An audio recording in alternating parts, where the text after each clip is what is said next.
पुरुषत्ताय नमः। गायत्री महाविज्ञान। लेखक वेद मूर्ति तपोनिष्ठ पंडित श्री राम शर्मा आचार्य। आइए पढ़ते हैं, सुनते हैं और समझने का प्रयास करते हैं।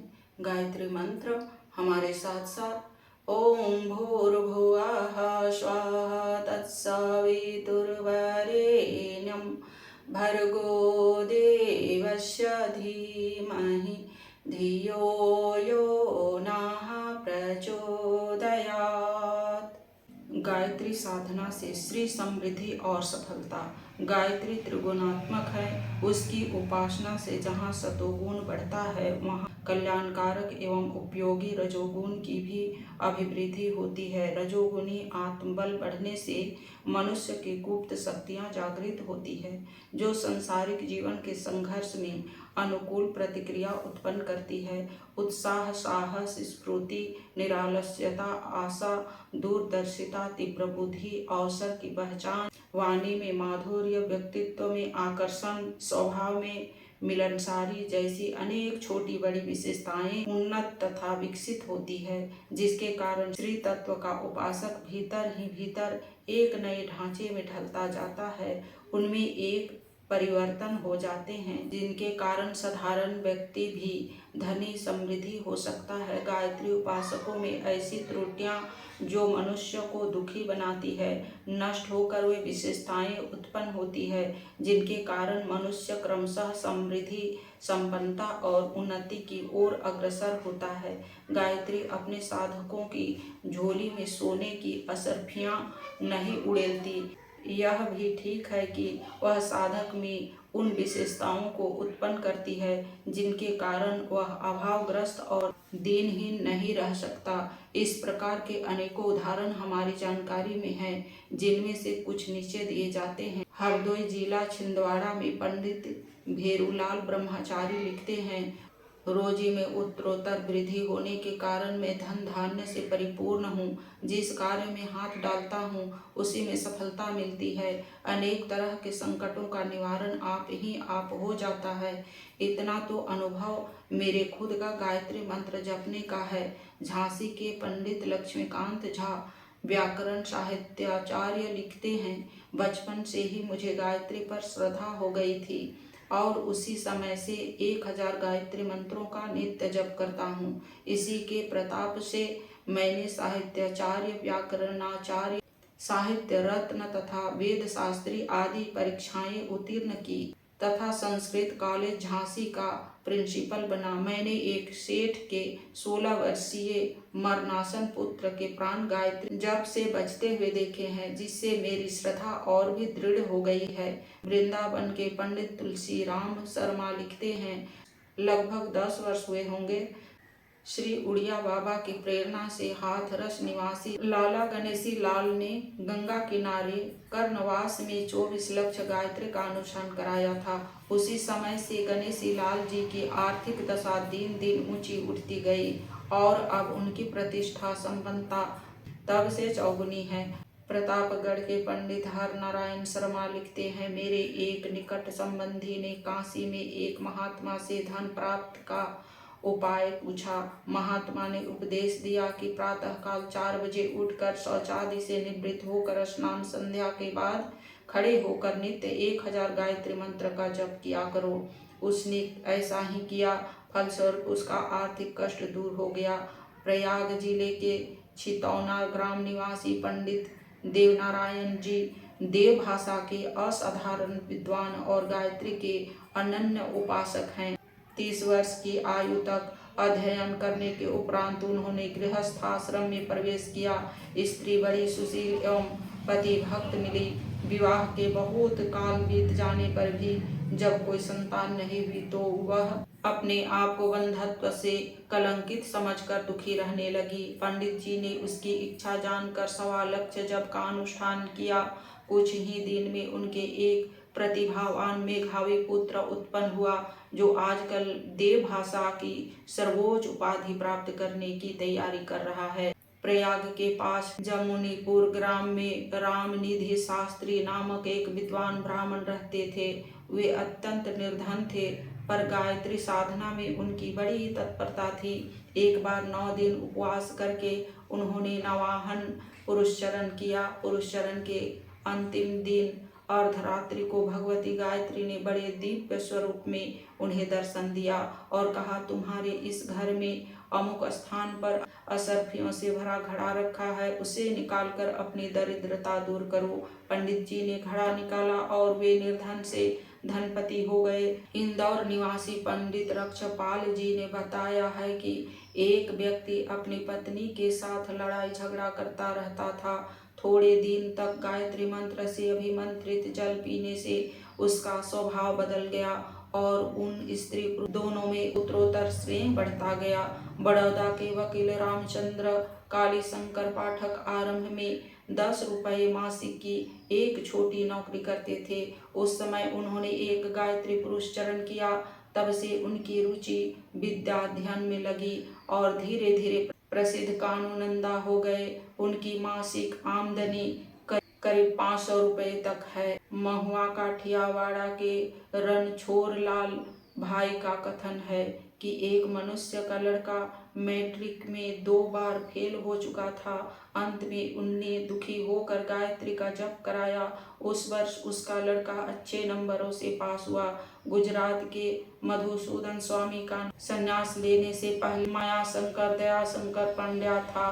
वे सिद्धपुर रहते थे। आरंभ में वे 25 मासिक के नौकर थे। उन्होंने हर रोज 1000 गायत्री जप से आरंभ करके 4000 तक बढ़ाया। फलस्वरूप उनकी पद वृद्धि हुई। वे बड़ौदा राज्य रेलवे के असिस्टेंट ट्रैफिक सुपरिटेंडेंट के ओहदे तक पहुंचे और उनका वेतन 300 रुपया मासिक था। उत्तरावस्था में उन्होंने संन्यास ले लिया था। मांडुक्य उपनिषद पर कारिका लिखने वाले विद्वान श्री गौड़पाद का जन्म उनके पिता के उपवास पूर्वक 7 दिन तक गायत्री जप करने के फलस्वरूप हुआ था। प्रसिद्ध साहित्यकार पंडित द्वारका प्रसाद चतुर्वेदी पहले इलाहाबाद में सिविल सर्जन के हेड क्लर्क थे। उन्होंने वारेन हेस्टिंग्स का जीवन चरित्र लिखा जो राजद्रोहात्मक समझा गया और नौकरी से हाथ धोना पड़ा। बड़ा कुटुंब और जीविका का साधन न रहना, इस दुहरी विपत्ति से दुखी होकर उन्होंने गायत्री की उपासना की। इस तपस्या के फलस्वरूप उन्हें पुस्तक लेखन का स्वतंत्र कार्य मिल गया। तब से उन्होंने पर्याप्त साहित्य सेवा की और धन संपन्न बने। उन्होंने प्रतिवर्ष गायत्री अनुष्ठान करने का अपना नियम बनाया और नित्य जप किया करते थे। स्वर्गीय पंडित बालकृष्ण भट्ट हिंदी के प्रसिद्ध साहित्यकार थे। वे नित्य गायत्री के 500 मंत्र जपते थे और कहा करते थे कि गायत्री जप करने वालों को कभी कोई कमी नहीं रहती। भट्ट जी सदा विद्या धन जन से भरे पूरे रहे।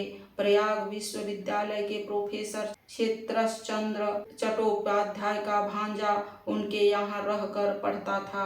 इंटर परीक्षा के दौरान लॉजिक के पर्चे के दिन वह बहुत दुखी था क्योंकि उस विषय में वह बालक कच्चा था।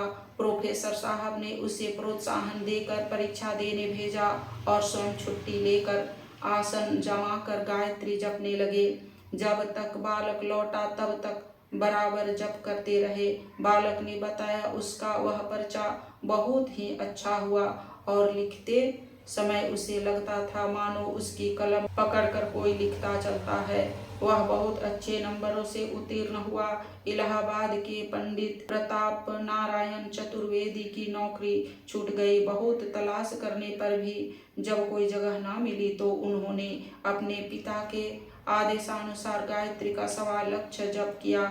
समाप्त होने पर उसी पायनियर प्रेस में पहली नौकरी की अपेक्षा 2.5 गुने वेतन की जगह मिल गई, जहां की पहले उन्हें कितनी ही बार मना कर दिया गया था। मोड़ कमल केजरीवाल आरंभ में जोधपुर राज्य के एक गांव में 12 मासिक के अध्यापक थे।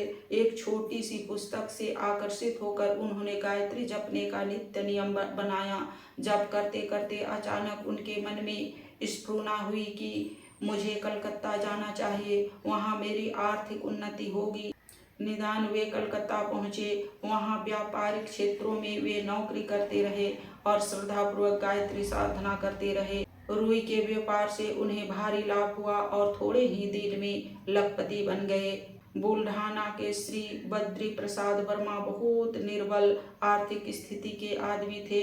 40 रुपये मासिक में उन्हें अपने 8 आदमियों के परिवार का गुजारा करना पड़ता था। कन्या विवाह योग्य हो गई। अच्छे घर में विवाह करने के लिए हजारों रुपये दहेज की आवश्यकता थी। वे दुखी रहते और गायत्री माता के चरणों में आंसू बहाते रहते।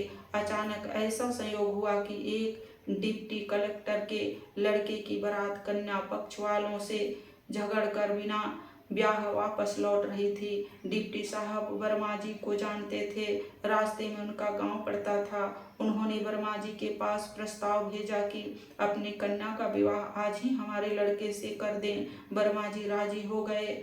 MA पास लड़का जो नहर विभाग में 600 रुपये मासिक का इंजीनियर था, उससे उनकी कन्या की शादी कुल 140 रुपये में हो गई।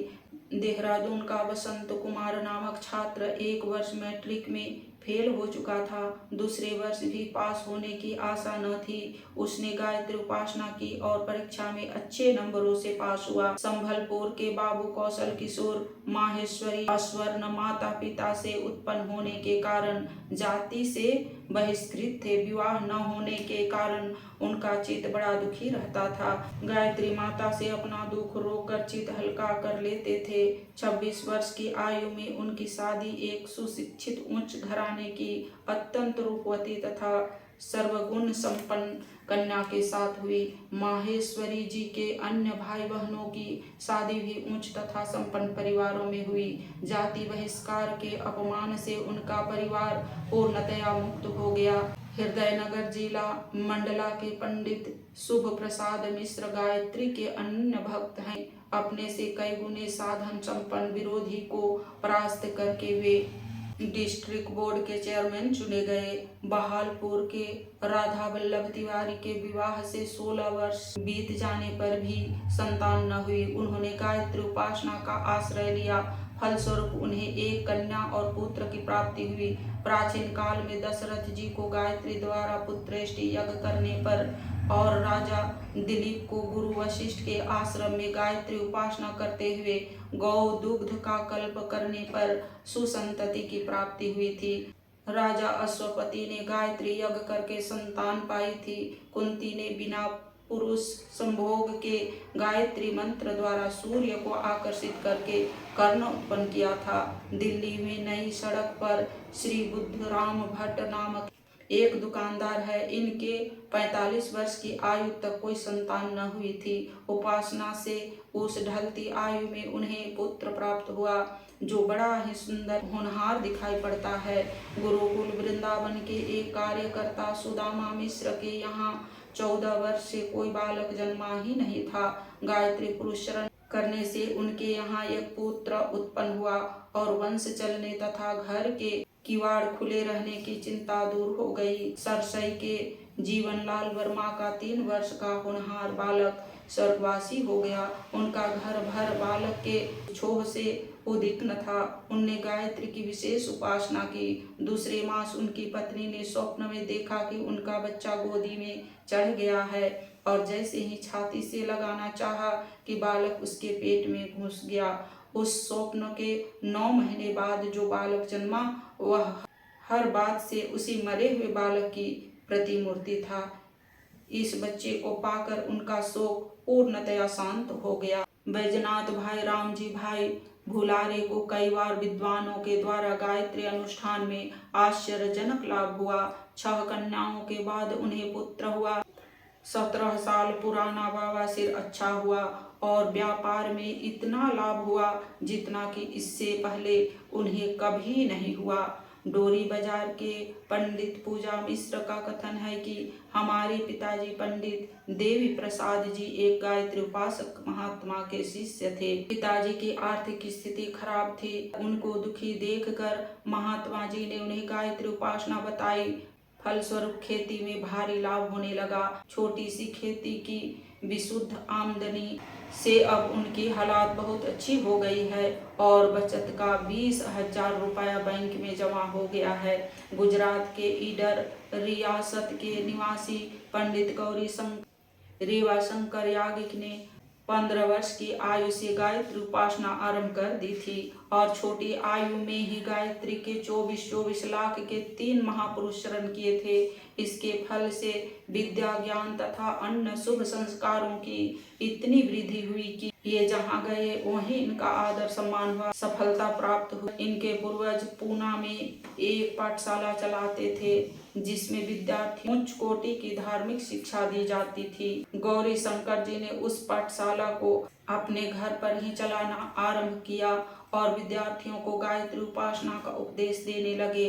उन्होंने यह नियम बना दिया कि जो असहाय विद्यार्थी अपने भोजन की व्यवस्था स्वयं न कर सके, उनको 1000 गायत्री जप प्रतिदिन करने पर पाठशाला की तरफ से ही भोजन मिला करेगा। इसका परिणाम यह हुआ कि पूना के ब्राह्मणों में इनका धारणा गुरु गृह के नाम से प्रसिद्ध हो गया।